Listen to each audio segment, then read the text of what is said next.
कैसे हो? कैसे हो आप लोग? है खुशी? बस दी कट रही है जिंदगी, जैसी कटनी चाहिए वैसी कटेगी। है रमीज? कट रही है जिंदगी है? मेरी तो कुछ ज्यादा ही कट रही। कोई बात नहीं, जिंदगी काटो, पढ़ाई करो, ठीक है?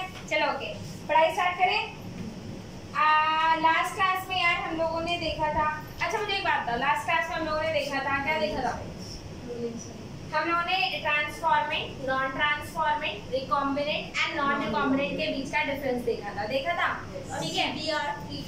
PBR 322 तो भैया आपका गॉड है, ठीक है? उसको तो आपको ऐसा होना चाहिए कि मुझे पता है। अच्छा मुझे बताओ, एम्पिसिलिन में कौन कौन से रिस्ट्रिक्शन एंजाइम्स होते हैं? हाँ, PAB। पाप पाप नहीं करना, याद ना करके ये पाप नहीं करना है, ठीक है? हाँ, टेट में होता है बच्चे, हैं? टेट में होता है आपका BAM-H1 एंड साल्वन, BAM-H1 एंड साल्वन, ठीक है? तो एक BAM-H1 है, एक साल्वन है जो टेट्रासाइक्लिन में है। फिर आपका आ गया कौन सा? एम्पिसिलिन। एम्पिसिलिन में क्या होता है? PBU1 and PST1। ये बात हमें अच्छे से पता है, ठीक है? हमने देखा था। चलो एक फटाफट से आंसर करो। एक बैक्टीरिया है, जैसे बैक्टीरिया जो टेट्रासाइक्लिन में भी ग्रो कर रहा है, एम्पिसिलिन में भी ग्रो कर रहा है, क्या है वो?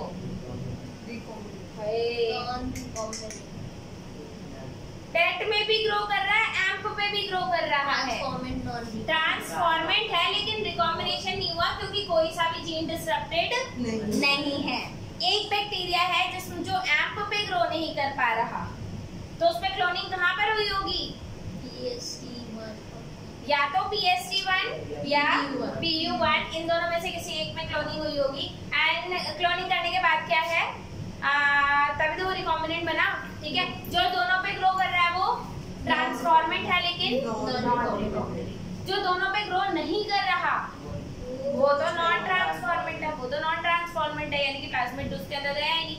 प्लाज्मिड क्या होता है पता है ना? क्या होता है?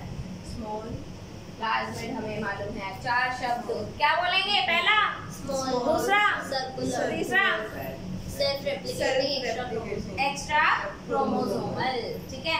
तो पहला होगा small, circular, self replicating, extra chromosomal. ये सारी बात हमें क्लियर है, ठीक है?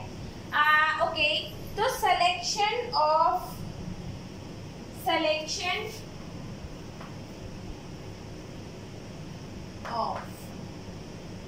recombinant bacteria, selection of recombinant bacteria. बच्चे पहला तरीका होता है by cloning gene into one of the restriction site linking to a antibiotic resistance gene. तो cloning of gene of interest, GOI क्या होता है? Gene of interest in restriction enzyme, RE लिख दो, रिस्ट्रिक्शन एंजाइम RE चलेगा, ठीक है? In restriction enzyme that is linked to one of the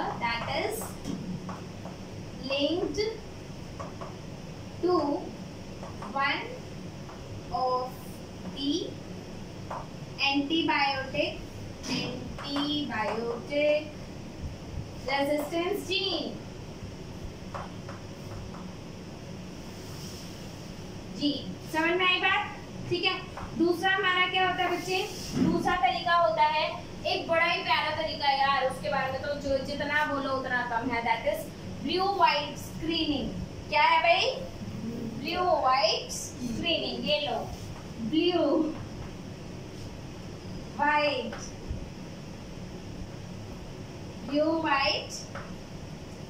screening.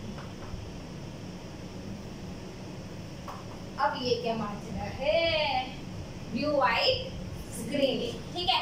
तो अब आप लोग को यहाँ पर ध्यान क्या देना है? यहाँ पे आप लोगों को ध्यान देना है भाई कि पहली बात तो रिकॉम्बिनेंट को सिलेक्ट करने का ये तरीका होता है, और ट्रांसफॉर्मेंट को सिलेक्ट करने का तरीका होता है antibiotic resistance gene which is used as a selectable marker. इसको कैसे यूज करते हैं? As a selectable marker. तो अगर मैं आपसे पूछूं selection of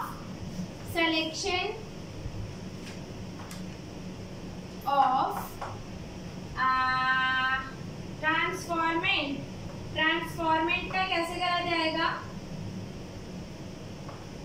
by using selectable marker.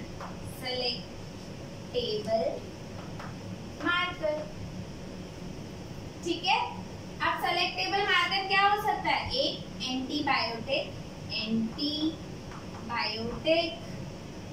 Resistance gene, आर्जीन क्या है? Resistance gene. तो अगर आपके पेपर में क्वेश्चन आता है हाउ कैन वी सेलेक्ट, बच्चे समझ लो, अभी समझ लो, लिखने में ना टाइम वेस्ट मत करो, पूरा दिमाग इधर लगाओ ताकि आप मेरी बातों को सुन सको, ठीक है? क्योंकि लिखने होते हैं ना, तो ठीक है लिख लेना बाद में एनी हाउ, ठीक है? लेकिन अभी ध्यान दो क्योंकि सारी चीजें आपको मिल तो जाएंगी, ऐसा तो है नहीं कि मिलेंगी नहीं। So you need to pay attention in what I am saying. अगर आपको रिकॉम्बिनेंट सेलेक्ट करना है तो दो तरीके हैं, हालांकि आप कहोगे क्या सिर्फ दो ही तरीके हैं? बच्चे बहुत सारे तरीके हैं, लेकिन आपके लिए दो तरीके काफी हैं। आपके पेपर में, आपके एग्जाम में दो तरीके काफी है। पहला क्या है कि आप उसको रिस्ट्रिक्शन एंजाइम में क्लोन करो जो एंटीबायोटिक रेजिस्टेंस जीन के साथ वो हो जाता है, क्या बोलते हैं, लिंक्ड होता है। तो जिसमें भी क्लोन करोगे वो क्या हो जाएगा? डिसरप्ट। तो वो पॉजिटिव सिलेक्शन है या नेगेटिव सिलेक्शन? नेगेटिव, क्योंकि आपको जो चाहिए वो तो मर गया ना, जो आपको चाहिए वो। अगर मैंने एम्पेसिलिन में क्लोनिंग करी यानी कि PBO1 में डाला तो एम्प तो डिसरप्ट हो गया ना, ठीक है? तो अब मैं एम्प पे अगर उसे डालूंगी तो वो तो एम्प पे ग्रो नहीं कर पाएगा, पहले कर पा रहा था अब नहीं कर पाएगा। तो पहले कर पा रहा था अभी नहीं कर पाएगा, तो ये पॉजिटिव सिलेक्शन है या नेगेटिव सिलेक्शन है? ये तो नेगेटिव सिलेक्शन है। नेगेटिव सिलेक्शन का अर्थ क्या होता है भाई? ये तो अच्छा नहीं है, इसलिए हम एक स्टेप आगे बढ़े, और एक स्टेप आगे भी क्या हुआ? ब्लू वाइट स्क्रीनिंग आ गई। क्या आ गया? ब्लू वाइट स्क्रीनिंग आ गया। उसे बोलते हैं, हाँ यस, ब्लू वाइट स्क्रीनिंग का एक और नाम है, और उसका क्या नाम है? इंसर्शनल। मैं इधर एक काम करती हूँ, मैं इस पे लिख देती हूँ, ठीक है? इंसर्शनल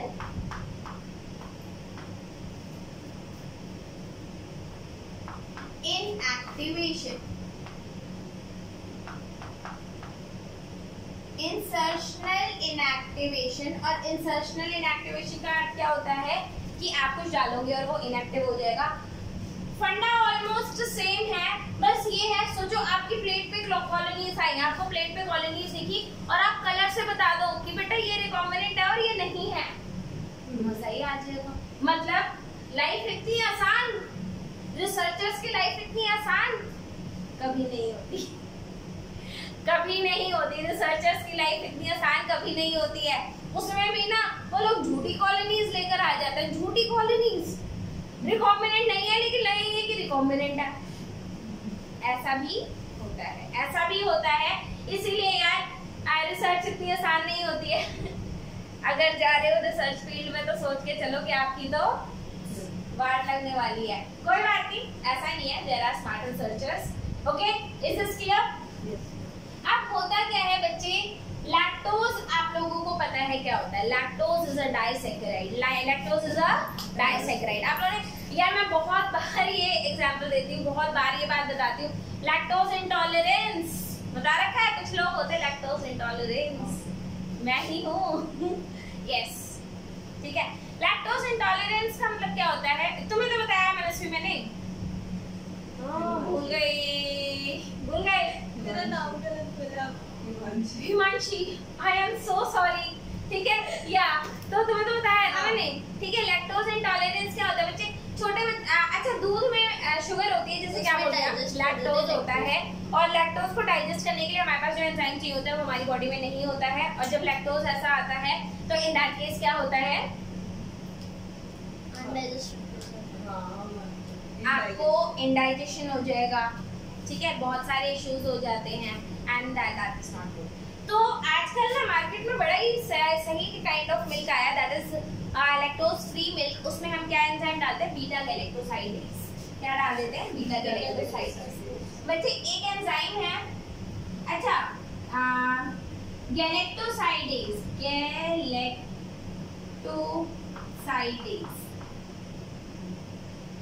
ठीक है? इसकी दो सब यूनिट्स होती है। पहली सब यूनिट इसकी क्या है?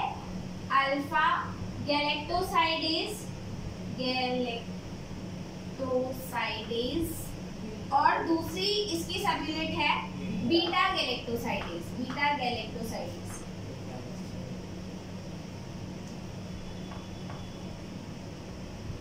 ठीक है।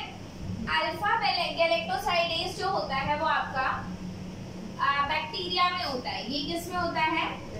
बैक्टीरिया के अंदर होता है, जिसमें आपको क्लोनिंग करना है, ट्रांसफॉर्मेशन करना है। ये हम अपने प्लाज्मिड में डाल देते हैं। ये कहाँ पे डाल देते हैं? प्लाज्मिड में। और प्लाज्मिड आपको पता है कि हम एज अ वेक्टर यूज करते हैं। ठीक है। अब ये आपका बैक्टीरिया बैठा हुआ है और जीनोम में ये क्या लेकर बैठा है? ये जीनोम है इसका। जीनोम आपको पता है, जीनोम होता है आपका total DNA content of an organism. So ये जीनोम है, इस जीनोम में ये क्या लेके बैठा है? ये क्या लेके बैठा है? हाँ, ये क्या लेके बैठा है यहाँ पे? Alpha galactosidase. ये क्या लेके बैठा है? Alpha galactosidase, right? ठीक है। यहाँ पे हमारा प्लाज्मिड है, और प्लाज्मिड के अंदर क्या है जी? प्लाज्मिड के अंदर क्या है? यहाँ पर है आपका बीटा गैलेक्टोसाइडेज। ये है आपका beta galactosidase. So this is your beta galactosidase. Beta galactosidase. एक कंडीशन क्या होगी? ठीक है। और ये आपका वेक्टर है, वेक्टर यानी कि वेक्टर प्लाज्मिड। ठीक है। पहला तो क्या हुआ कि आपने इस बैक्टीरिया के अंदर ये वाला वेक्टर ला करके ट्रांसफॉर्म कर दिया। क्या कर दिया?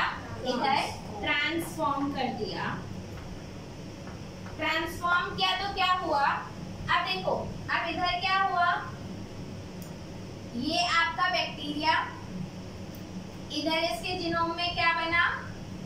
अल्फा गैलेक्टोसाइडेज, और हमारे वेक्टर में क्या है? Beta galactosidase. दोनों ने मिलके क्या बनाया?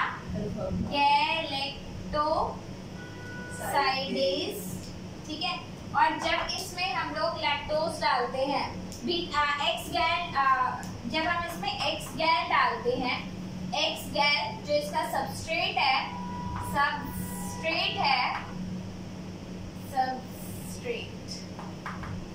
ठीक है। तो ये क्या कलर देता है? ये कलर देता है ब्लू कलर देता है। ये एक्स गैल की प्रेजेंस में कौन सा कलर देता है? ब्लू कलर देता है। यहाँ पर आप लोग देख सकते हो बच्चे, ये जो वेक्टर है इसमें कोई भी जीन ऑफ इंटरेस्ट नहीं है। यहाँ पर जीन ऑफ इंटरेस्ट नहीं है। तो जीन ऑफ इंटरेस्ट नहीं है यानी कि नॉन रिकॉम्बिनेंट है, यानी कि ये नॉन रिकॉम्बिनेंट है। तो नॉन रिकॉम्बिनेंट कॉलोनी कौन से कलर देगी? Blue colour. अगर मैं बात करूं रिकॉम्बिनेंट की, तो अब मान लो इधर जो आपका वेक्टर था, इसमें ये क्या था आपके पास? Beta galactosidase. इसको हमने एक पोर्शन में तोड़ा, दूसरे पोर्शन में तोड़ा, और इसी में रिस्ट्रिक्शन साइट थी। इसमें क्या था? रिस्ट्रिक्शन साइट थी। तो हमने उसमें क्या क्लोन कर दिया? Gene of interest. तो यहाँ पे हमने क्या क्लोन कर दिया? Gene of interest. तो यहाँ पे जीन ऑफ इंटरेस्ट डाल दिया, जीन ऑफ इंटरेस्ट। तो अब ये क्या हो गया? अब इसका बीटा गैलेक्टोसाइडेज कैसा हो गया? डिसरप्टेड। कैसा हो गया? डिसरप्टेड। ठीक है। तो यहाँ से अगर मैं बात करूं कि यहाँ से जब आप इसको इसमें ट्रांसफॉर्म करोगे, आपने इसको ट्रांसफॉर्म कर दिया, ट्रांसफॉर्म करा। ठीक है। तो अब जो बैक्टीरिया आएगा, क्या उसमें अल्फा है? बैक्टीरिया के अंदर अल्फा है क्या? हाँ, बैक्टीरिया के अंदर तो अल्फा अभी भी है। तो बैक्टीरिया में अल्फा एक सब यूनिट है। लेकिन क्या हमारे वेक्टर के अंदर क्या अब बीटा है? इधर क्या है? No beta galactosidase. आई बात समझ में? तो ये क्या ब्लू कलर देगा? नो। ये कौन सी कलर देगा? व्हाइट। ये कौन सा कलर देगा? व्हाइट कलर देगा। तो यहाँ पर आप लोगों को एक बात समझ में आ जानी चाहिए, और वो क्या बात है बच्चे, कि जो रिकॉम्बिनेंट बैक्टीरिया होगा वो कौन सा कलर देगा, और जो नहीं रिकॉम्बिनेंट जिसमें जीन ऑफ इंटरेस्ट गया है, जिसमें जीन ऑफ इंटरेस्ट गया है वो कौन सा कॉलोनी देगा, और जिसमें जीन ऑफ इंटरेस्ट नहीं गया है, जीन ऑफ इंटरेस्ट था क्या? जीन ऑफ इंटरेस्ट क्या था? जीन ऑफ इंटरेस्ट वो जीन है जिसे हम डालना चाहते हैं प्लांट। हाँ नहीं, इसमें क्या था? कुछ भी जो आप प्लांट में डालना चाहते हो, वो जो भी जीन आप डालना चाहते हो, चाहे वो बैक्टीरिया का हो, चाहे वो प्लांट का हो, चाहे वो एनिमल का हो, जो भी है। नहीं सर मैम, नहीं मैं इसमें पूछूं पर्टिकुलरली कि beta characters gene of interest. नहीं, beta galactosidase gene of interest नहीं है।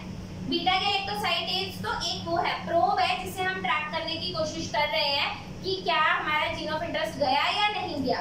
क्योंकि अगर बीटा गैलेक्टोसाइडेज इंटैक्ट है तो ब्लू कलर की कॉलोनी जाएगी, अब वो नॉन रिकॉम्बिनेंट कॉलोनीज है। हालांकि अगर मैं बात करूं उसकी क्या बोलते हैं, किसकी बात करूं, जिसमें जीन ऑफ इंटरेस्ट चला गया है तो उसका बीटा गैलेक्टोसाइडेज जो होगा वो डिस्ट्रक्ट हो गया, तो अब उसमें कौन सा कलर की कॉलोनी आएगी, व्हाइट कलर की। तो अगर ब्लू कलर की कॉलोनी आ रही है नॉन रिकॉम्बिनेंट, और अगर व्हाइट कलर की कॉलोनी आ रही है तो रिकॉम्बिनेंट, इसको बोलते हैं हम। और क्योंकि इसमें इंसर्ट करने के बाद इनएक्टिवेशन हो गया, इसलिए इसे इंसर्शनल इनएक्टिवेशन भी बोलते हैं, और ये आपका रिकॉम्बिनेंट को सिलेक्ट करने में हेल्प कराता है। तो अगर आप लोग यहाँ पर ध्यान दोगे तो इन्होंने दे रखा है selection on page number 200, page number 200 पे they have given selection of recombination due to inactivation of antibiotic. जब हम एंटीबायोटिक को इनएक्टिव कर देते हैं तो वो तो नेगेटिव सिलेक्शन हो गया, वो क्या हो गया, नेगेटिव सिलेक्शन हो गया।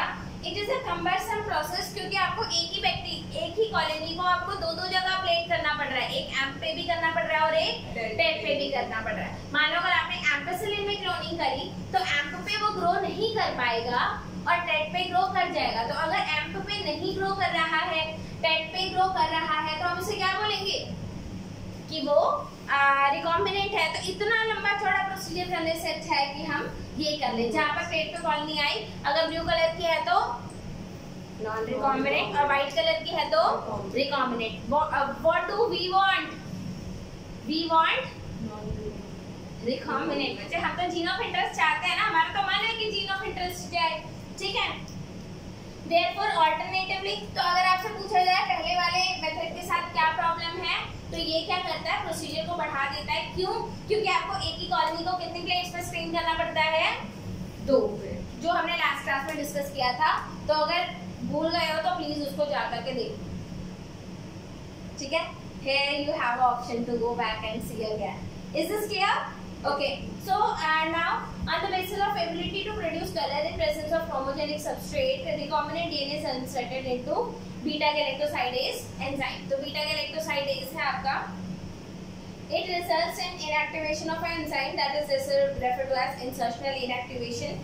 The presence of chromogenic substrate gives blue color, ठीक है। अगर उसके अंदर कोई इंसर्ट नहीं गया है तो, यानी कि नॉन रिकॉम्बिनेंट है तो क्या कलर देगा, ब्लू कलर देगा, और अगर रिकॉम्बिनेंट है तो व्हाइट कलर देगा। Is this clear? ये बात तो मैंने आप लोगों को समझा दी थी। ये बात समझ में आई या नहीं आई? बीटा गैलेक्टोसाइडेज, अल्फा गैलेक्टोसाइडेज, अगर उसके अंदर कोई इंसर्ट नहीं गया है तो ब्लू कलर, और अगर इंसर्ट गया है तो white colour. Is this clear? अब मान लो ये सारी चीजें तो प्लांट के लिए है, ये सारी चीजें प्लांट के लिए है, आप इसको फर्दर अच्छा अब हम देखते हैं vectors for cloning genes into plants and animals. इसे हटा दें, इसे हटा दें। आज ये चैप्टर खत्म, फिर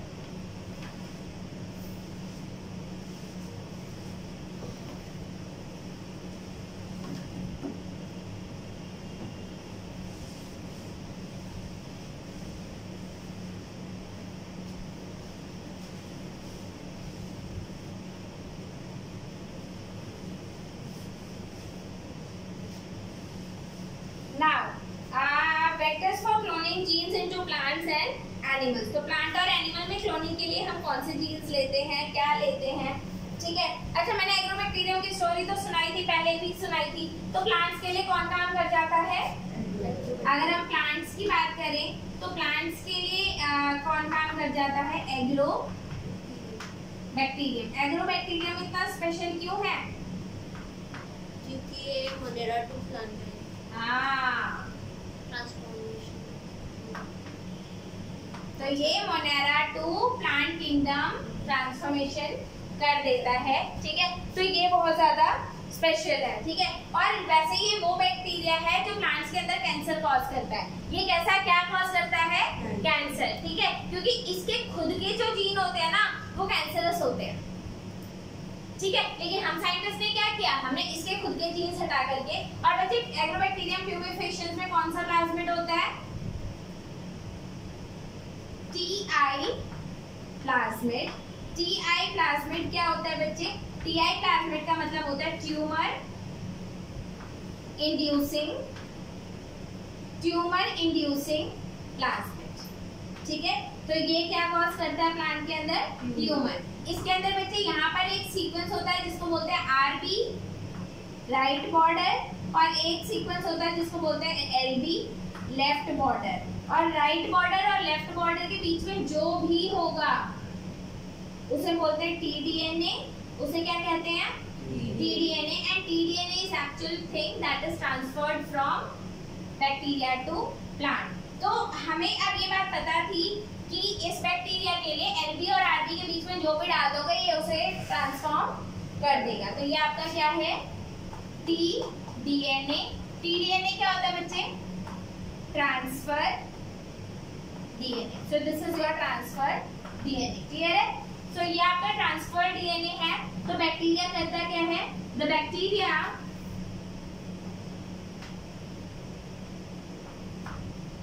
transform T-DNA into the plant, into plants. अच्छा, प्लांट्स कौन से प्लांट्स इसके फेवरेट है? कौन से प्लांट्स इसके फेवरेट है? डाइकोट और मोनोकोट दो टाइप के प्लांट्स होते हैं ना, तो इसके फेवरेट कौन से प्लांट्स हैं? एग्रोबैक्टीरियम नेचुरली किसको वो करता है? डाइकोट। ये डाइकोट को करता है। ये नेचुरली किसको करता है?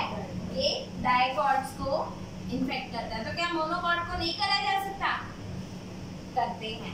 हम इंसान कुछ भी कर सकते हैं। Is this clear? ये तो बात समझ में आ गई। तो पहला क्या होता है? एग्रोबैक्टीरियम। ओके, ये हो गया। उसके बाद है agrobacterium has been now modified into cloning vector with no pathogenic genes, ठीक है। सिमिलरली प्लांट एनिमल्स के लिए हम क्या यूज करते हैं बच्चे? एनिमल्स को हम ट्रांसफॉर्म करने के लिए क्या यूज करते हैं? एनिमल्स को ट्रांसफॉर्म करने के लिए वी यूज रेट्रोवायरसेस। रेट्रोवायरसेस। अब ये रेट्रोवायरस क्या है? रेट्रोवायरस वो होता है जिसमें रिवर्स ट्रांसक्रिप्शन होती है, ठीक है। They have RNA as genetic material. इनका जेनेटिक मटेरियल क्या होता है? आरएनए, ठीक है। तो जेनेटिक मटेरियल इज आरएनए। तो आरएनए को सबसे पहले ये किसमें कन्वर्ट करते हैं?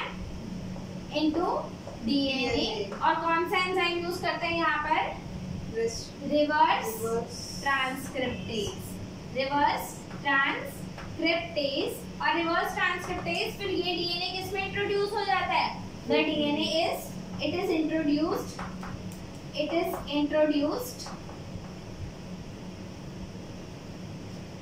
इन एनिमल्स। ये किसमें इंट्रोड्यूस हो जाता है?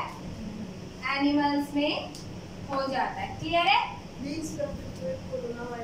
Exactly. Corona virus is also retrovirus. Corona का जो जीनोम है वो क्या है? आरएनए है। इसीलिए हम लोग क्या करते हैं? आरटीपीसीआर करते हैं, रिवर्स ट्रांसक्रिप्टेज। अच्छा, RTPCR is reverse transcriptase PCR नहीं, वो रियल टाइम पीसीआर। अच्छा, पीसीआर क्या होता है? ओहो, ओके ओके। तो आप लोगों को तो पीसीआर भी नहीं पता। आज की क्लास में हम लोग भी देखेंगे कि क्या होता है, ठीक है। ओके, ये हो गया। अब बैक्टीरिया के अंदर कोई भी डीएनए डालने का क्या तरीका होता है? बैक्टीरिया के अंदर आप डीएनए किस तरीके से डालोगे, ठीक है। बैक्टीरिया के अंदर डीएनए डालने का एक तरीका होता है कि उसको कॉम्पिटेंट बना दो, कॉम्पिटेंट बना दो, ठीक है। अब हम देखते हैं how to insert DNA into bacteria, ठीक है। तो यहाँ पर कुछ चीजें और हमें सीखनी है। Let us see how can we introduce DNA into bacteria. पहला होता है कि अच्छा, कॉम्पिटेंस क्या होता है? कॉम्पिटेंस होता है ability of bacteria to take up external DNA. तो this is the ability of bacteria to take up the DNA, to take up the DNA, ठीक है। अब बैक्टीरिया जनरली इतना ज्यादा कॉम्पिटेंट नहीं होता है। अगर आप बैक्टीरिया के अंदर, और बैक्टीरिया के अंदर डीएनए कैसे डाला जाता है? There are two ways to introduce DNA into the bacteria. उसे बोलते हैं bacterial transformation, bacterial transformation.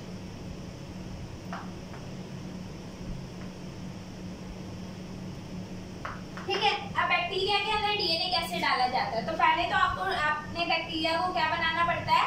Competent बनाना पड़ता है, ताकि उसकी एबिलिटी को बढ़ाया जा सके, ठीक है। कॉम्पिटेंट बनाने के, अब देखो कॉम्पिटेंट बनाने के भी दो तरीके होते हैं। एक होता है केमिकल और एक होता है इलेक्ट्रिकल। ठीक है। केमिकल में हम क्या करते हैं? वी यूज टू ट्रीट या फिर we treat our bacteria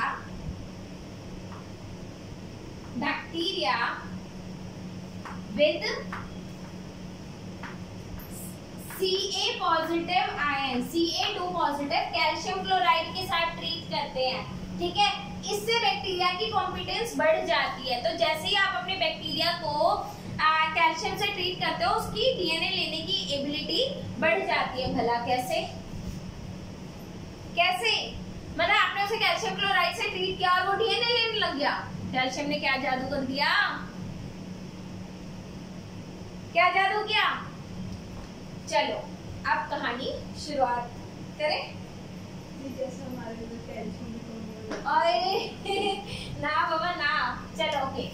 DNA पे क्या चार्ज होता है? Negative. DNA is a negatively charged molecule, right. किस पे क्या चार्ज है? पॉजिटिव। जैसे ही आप अपने बैक्टीरिया को, जो आपका बैक्टीरिया था, जब आपने इसको कैल्शियम ट्रीटमेंट दे दिया, तो इसकी वॉल पे क्या चार्ज आ जाएगा? पॉजिटिव। तो अब वो डीएनए ज्यादा ले पाएगा या नहीं? डीएनए पे क्या चार्ज है? नेगेटिव। तो अब इसकी एबिलिटी बढ़ गई। Negatively charge DNA can easily move into positively charge wall. ठीक है। तो जब हम लोग क्या केमिकल ट्रीट करते हैं, तो हम क्या करते हैं? कैल्शियम आयन से ट्रीट कर देते हैं। और ये, और ऐसे ही बैक्टीरिया भी इतना बेवकूफ नहीं है। बैक्टीरिया ऐसे नहीं लेता डीएनए। उसे हम क्या करते हैं? केमिकली कॉम्पिटेंट बनाने के बाद हम क्या करते हैं? उसे हीट स्ट्रेस देते हैं, हीट स्ट्रेस, ठीक है। हम क्या करते हैं? बैक्टीरिया का जनरली ग्रो टेम्परेचर क्या होता है? बैक्टीरिया कौन से टेम्परेचर पे ग्रो करता है? 37 डिग्री सेल्सियस। तो हमने क्या करा? अपने बैक्टीरिया को पहले 42 पे ले गए, 42 डिग्री सेल्सियस, यानी कि टेम्परेचर ज्यादा कर दिया। उसके बाद हीट शॉक बोलते हैं, एक्चुअली स्ट्रेस नहीं, हीट शॉक देते हैं। मतलब बैक्टीरिया को समझ में ही नहीं आता मेरे साथ हुआ क्या। पहले 42 पे ले गए, इमीडिएटली ट्रांसफर कर देते हैं 0 डिग्री सेल्सियस पे। मतलब पहले डाला 42 पे, तुरंत डाल दिया आइस पे। अब वो सोच रहा है कि चल कोई नहीं, ठंडा ठंडा ठंडा, ठीक है। अब तुरंत डाल दिया 42 पे, फिर से किस पे डाल दिया? 42 पे। बैक्टीरिया कंफ्यूज, मेरी लाइफ में चल क्या रहा है ये?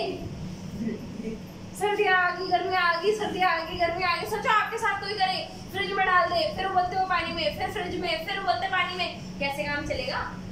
फ्रिज में ठीक रहेगा, उबलते पानी में जल जाएगा। तो बैक्टीरिया के साथ तो ऐसा करा जा रहा है ना, उसे हीट शॉक देते हैं। अब वो कंफ्यूज, उसकी वॉल में पोर बन जाते हैं और डीएनए इंटीग्रेट हो जाता है, डीएनए ट्रांसफॉर्म हो जाता है। चलो ये तो बात आई केमिकल की, ठीक है। एक होता है इलेक्ट्रिकल, जिसमें आप अपने बैक्टीरिया को किससे ट्रीट करते हो? बैक्टीरिया को आप ट्रीट करते हो ग्लिसरॉल से। क्यों करते हैं, क्या करते हैं पता नहीं, लेकिन जब ट्रीट करते हैं तो ये कॉम्पिटेंट हो जाता है, ठीक है। जब आप इसे ग्लिसरॉल से ट्रीट करते हो उसके बाद आप इसको देते हो। अब क्योंकि इलेक्ट्रिकल ट्रीटमेंट है तो क्या दिया जाएगा? उधर हीट शॉक दिया, इधर कौन सा शॉक देंगे? Electric shock. क्या देते हैं? इलेक्ट्रिक शॉक देते हैं हम इधर। इलेक्ट्रिक शॉक पता है कितनी देर कैसा देते हैं? 1800 वोल्ट का, 1800 वोल्ट का झटका देते हैं उसे। कितनी देर के लिए? 0.6 सेकेंड्स। अगर 0.6 मिलीसेकेंड्स, ठीक है। अगर इतनी देर अगर आपका करंट चला गया तो उसके अंदर डीएनए घुसने के चांसेस ज्यादा हो जाते हैं। तो पहला क्या होता है? आप इलेक्ट्रिकली कॉम्पिटेंट सेल्स बनाओ, इलेक्ट्रिक शॉक दे दो। सोचो, इलेक्ट्रिकली कॉम सेल्स बनाया और इलेक्ट्रिक शॉक दे दिया, या फिर केमिकल कॉम्पिटेंट सेल्स बनाए और हीट शॉक दे दिया। दोनों केस में ही आपका डीएनए बैक्टीरिया के अंदर चला जाता है। तो ये तरीका होता है कि आप अपना डीएनए किसके अंदर डाल दो? बैक्टीरिया के अंदर डाल दो। दूसरा तरीका होता है बच्चे माइक्रो इंजेक्शन। एक होता है माइक्रो इंजेक्शन। माइक्रो इंजेक्शन का मतलब ये है, सोचो बैक्टीरिया जो हमें दिखता ही नहीं, बैक्टीरिया जो हमें दिखता ही नहीं, आपने एक ऐसा इंजेक्शन बनाया कि आप डीएनए को अपनी उस टिप में ले रहे हो, यानी कि वो जो नीडल होती है उसमें ले रहे हो और उसके अंदर पियर्स करके न्यूक्लियस के अंदर डाल रहे हो भाई। That means you are incorporating your DNA directly into nucleus, ठीक है। और तीसरा होता है कि बेटा बैक्टीरिया इधर रख दिया, फिक्स कर दिया, गोल्ड पे आप अपना डीएनए रख दो और उस पे ऐसे ही फटाक से शॉक कर दो। उसे बोलते हैं बायोलिस्टिक गन। उसे क्या बोलते हैं? जीन गन या फिर बायोलिस्टिक गन, कि आपने उस पे ऐसे ही डाल दिया, ठीक है। So this is not the only way to introduce alien DNA into host cell. In nucleus of animal cell, another method is used and suitable for plants called bombardment of velocity microparticles of gold and tungsten, ठीक है। उसे हम बोलते हैं gene gun. तो आपने gold पे या फिर उस पे अपना डीएनए रैप करके उनको डाल दिया तो गोली मार दी। गोली मारते हो फिर भी वो डीएनए के अंदर इंट्रोड्यूस हो जाता है। ये बात समझ में आई या नहीं आई? आ गई। तो अभी तक हम लोगों ने क्या क्या सीखा है? पहला क्या सीखा? ब्लू व्हाइट स्क्रीनिंग, ठीक है। ब्लू कॉलोनीज क्या है? व्हाइट रिकॉम्बिनेंट, ठीक है। तो वो बेटर है ना, उसमें कौन सा एंजाइम यूज करते हैं? Beta galactosidase. लैक्टोज जो फ्री मिल्क आता है उसमें भी यही एंजाइम डला होता है। दूध, अरे यार तो वो बैक्टीरिया थोड़ा है, दूध के अंदर बैक्टीरिया थोड़ा है, ठीक है। ये बात समझ में आ गई। तो ये वाली बात भी आपको समझ में आ गई। इसके बाद है बच्चे processes of recombinant DNA technology. इसके बाद इन्होंने फिर से शुरू करा। मान लो अगर आपको अपने जीनोमिक डीएनए को आइसोलेट करना है तो क्या करोगे भाई? सबसे पहला प्रोसीजर क्या था? To isolate the genomic DNA. Genomic DNA को कैसे निकालोगे? क्योंकि जीनोमिक डीएनए ऐसे वेला घूम रहा है क्या? वेला तो घूम नहीं रहा। अब वेला नहीं घूम रहा तो क्या करें? सबसे पहले वॉल्ट तोड़ दो। उसमें हम लोग कुछ एंजाइम्स डालते हैं। प्लाज्मा मेम्ब्रेन ब्रेक कर दिया, न्यूक्लियर मेम्ब्रेन ब्रेक कर दी, ये ब्रेक कर दिया, वो ब्रेक कर दिया, सब कुछ ब्रेक कर दिया। जब सब कुछ ब्रेक कर दोगे तो क्या होगा? अब आपका डीएनए बाहर आ गया। एक बात याद रखना, डीएनए बाहर सेफ नहीं है। क्यों? सोच लो यार। अब सोचो, मोदी क्या आपको पार्क में यूं चलता हुआ दिख जाएगा? नहीं। अच्छा, व्हाट विल हैपन अगर नरेंद्र मोदी जी ठीक है, if he is traveling in park, अभी अशोका गार्डन में घूम रहे हो तो क्या होगा?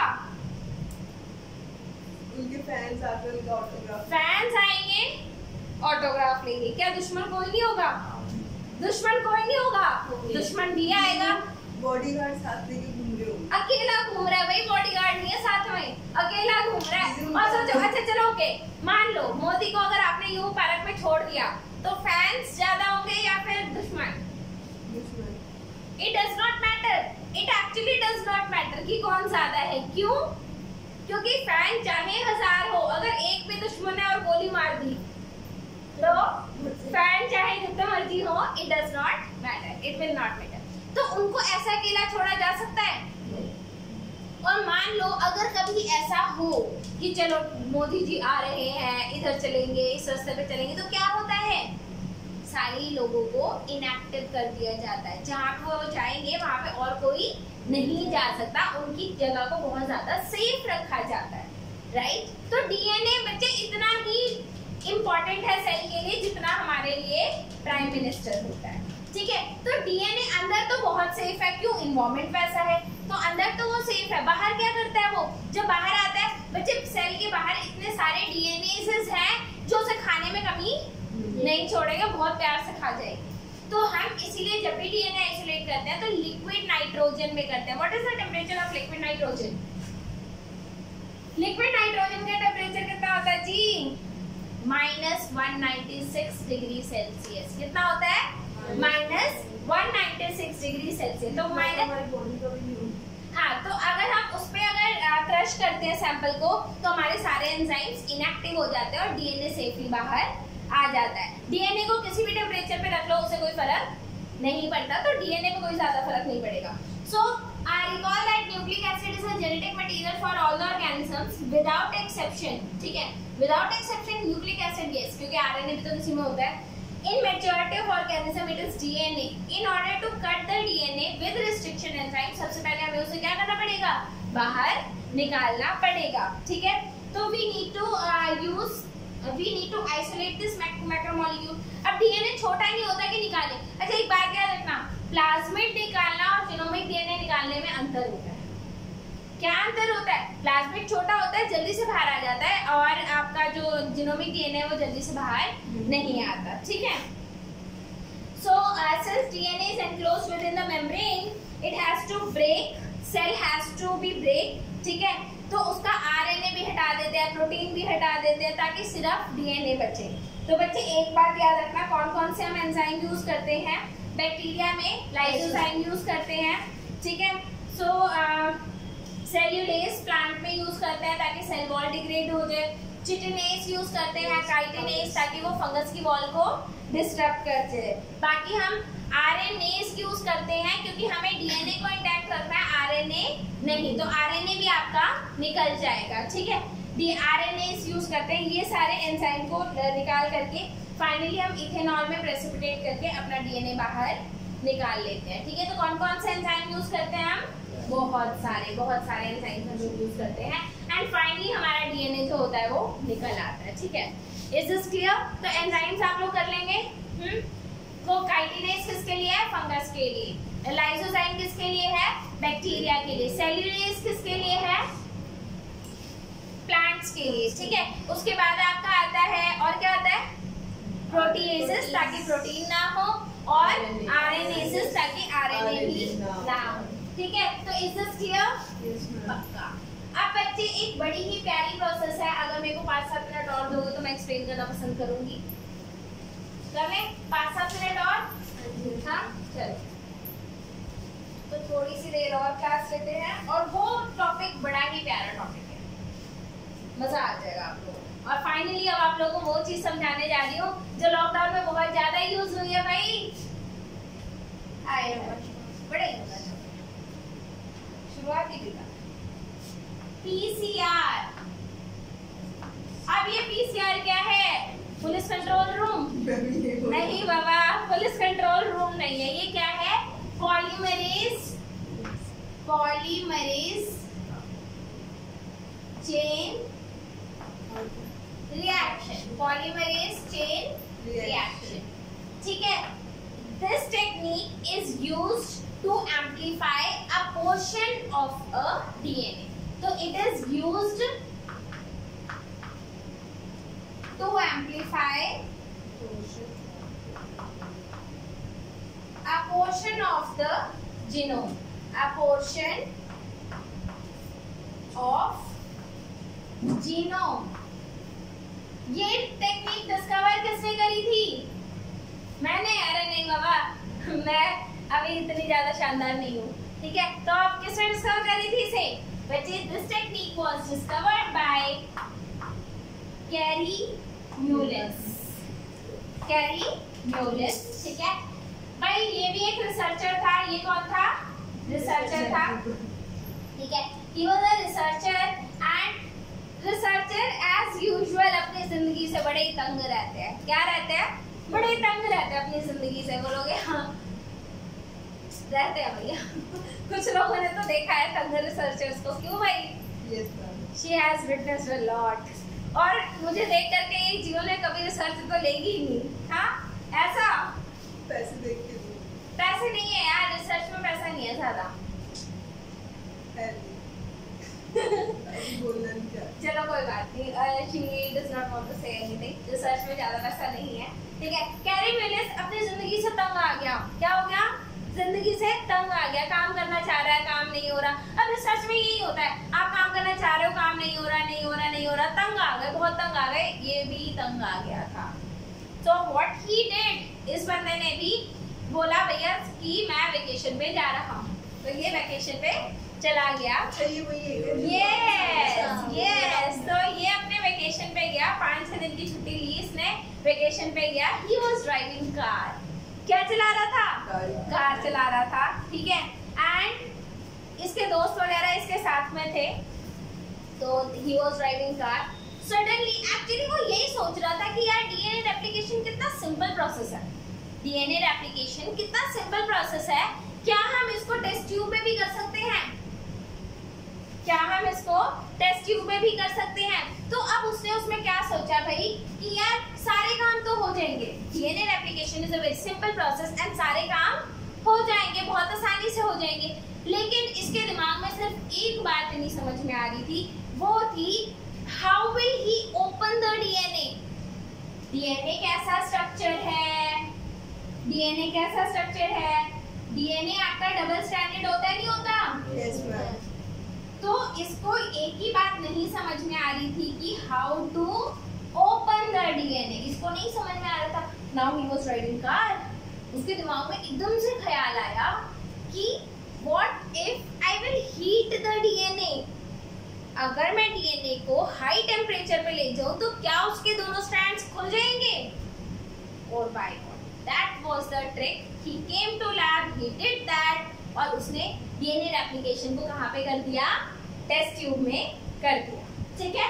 तो हम इस डीएनए को कैसे खोलते हैं? By providing high temperature which is 95 degree Celsius. कैसे करते हैं? 95 डिग्री सेल्सियस पे लेके जाते हैं। अब आपका डीएनए कैसा हो गया? एक स्ट्रैंड ऊपर, एक स्ट्रैंड नीचे। और इस प्रोसेस को क्या बोलते हैं हम? डीनेचुरेशन। इस प्रोसेस को क्या बोलते हैं? डीनेचुरेशन, ठीक है। तो this process is known as denaturation. फिर आपको जो भी रीजन एम्पलीफाई करना है, जो भी रीजन एम्पलीफाई करना है, मान लो अगर आपको ये रीजन एम्पलीफाई करना है, आप इसके कॉरेस्पॉन्डिंग थोड़ा सा सीक्वेंस इधर से ले लो और थोड़ा सा सीक्वेंस इधर से ले लो। इन्हें बोलते हैं प्राइमर्स, स्मॉल ऑलिगोन्यूक्लियोटाइड्स। ऑलिगोन्यूक्लियोटाइड्स, तो स्मॉल ऑलिगोन्यूक्लियोटाइड्स जो हैं आपने बना लिए, एक इस ओरिएंटेशन में, एक इस ओरिएंटेशन में। इसे बोलते हैं हम forward primer and reverse primer. Reverse primer, ठीक है। तो वी हैव एफपी। एफपी क्या है? Forward primer. और ये आरपी क्या है? Reverse primer. Is this clear? ठीक है। अब प्राइमर एनील कर गए, फिर हमने इसके अंदर पॉलीमरेज भी डाला है। क्या डाला है? पॉलीमरेज भी डाला है। पॉलीमरेज आता है और इसको एक्सटेंड कर देता है। जहां तक इसने करा है उस स्ट्रैंड को, वो जैसे ये आपका डीएनए स्ट्रैंड था तो उसका वो दूसरा पेयर भी बना देगा और नीचे भी आपका क्या होगा? दोनों पेयर बन जाएंगे। तो अगर आपका डीएनए ऐसा था तो अब वो यूं हो गया। तो पहले को और अच्छा, इसे क्या बोलते हैं आप? एक्सटेंशन। प्राइमर के जुड़ने को क्या बोलते हैं? अनीलिंग। प्राइमर के जुड़ने को क्या बोलते हैं? Annealing. Annealing is when primers bind to DNA template. तो जब आपके प्राइमर्स डीएनए टेम्पलेट को बाइंड करते हैं तो उसे क्या बोलते हैं? एनीलिंग। जब डीएनए खुलता है तो डीनेचुरेशन। प्राइमर बाइंड किया तो एनीलिंग और बाद में पॉलीमरेज उसे एक्सटेंड कर देता है। और थर्ड स्टेप क्या होता है? एक्सटेंशन। ठीक है। अब मान लो अगर आपके पास सिर्फ 2 मॉलिक्यूल डीएनए के हैं तो 30 साइकिल के बाद कितने हो जाएंगे? 2 raised to power 30। 2 से 4, 4 से 8, 8 से 16, 32 कितने हो जाएंगे? अरे भाई जितना सोच नहीं सकते उतने ज्यादा मॉलिक्यूल्स आपके पास हो जाएंगे। ठीक है।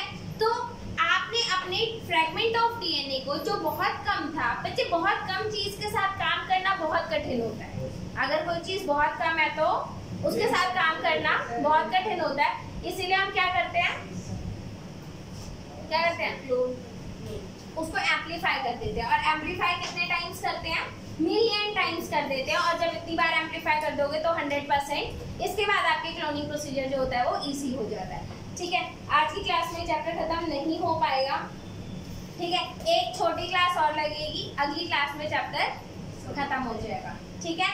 और पीसीआर को थोड़ा सा और डिटेल में करेंगे इन द नेक्स्ट क्लास, क्योंकि आज मैंने उतना अच्छे से एक्सप्लेन नहीं किया है। I know that. ठीक है। चलो bye bye. Bye guys. Bye guys. Happy birthday ma'am.